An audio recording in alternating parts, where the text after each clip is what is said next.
So now that you've found your perfect home, you're under contract, and then boom, the appraisal comes in low. Now what? You don't panic, that's for sure, because this is where the strategy and negotiations can make or break the deal. And I'm here to make the deal work. So I am Denise Watkins.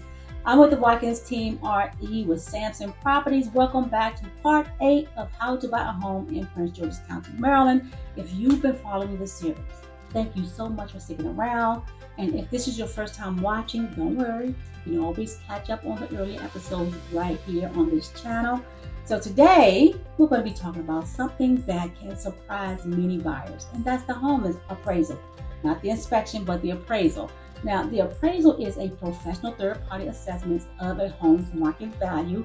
It typically requires by the mortgage lender to ensure that the home is worth the price that you agreed to pay. So the appraisal is ordered by the lender. It can take up to 20 days for the results. The buyer pays for the appraisal, and depending on the size and type of the property, the cost is usually around $400 or more. So here's what you should know. Appraisals can come in higher than the offer price, the same price, or lower. So when it comes in low, that's when you could be responsible to pay the difference.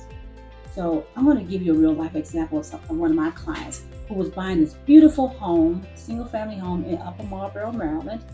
We were really excited about this one because we negotiated such a great deal, but then a few weeks later, the appraisal came in $15,000 shorter than the contract price.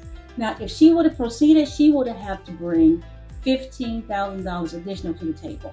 However, because we had the right appraisal contingency in place and maintained an open communication with the listing agent, which is very important, we were able to renegotiate our offer and reach a mutual beneficial solution for everyone. So now, this could have been a deal breaker. When our client closed on the house and we didn't lose any sleep over the numbers.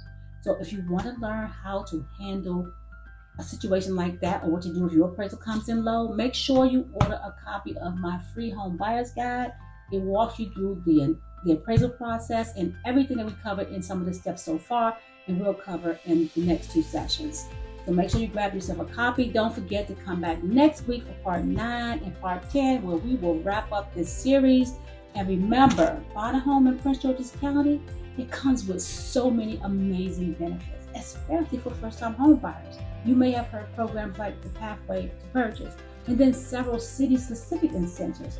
These things can help you with closing costs, down payment assistance, so you have to check them out. So if you're thinking about buying, or you're just starting to explore, you are actually in the right place. Please subscribe, follow, and message me for your free home buyer's guide. Bye for now.